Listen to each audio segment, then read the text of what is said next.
মুরসালিম, আমার খুবই আঘাত পেয়েছে, আমি আগে আসছি।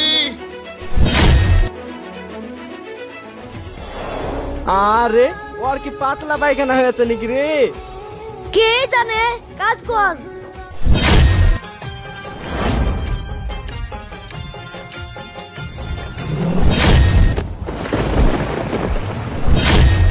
আরে মুরসালিম, আমার পেটটা খুব আনচান আনচান করছে যে রে, আমি বাড়ি থেকে ঘুরে আসছি।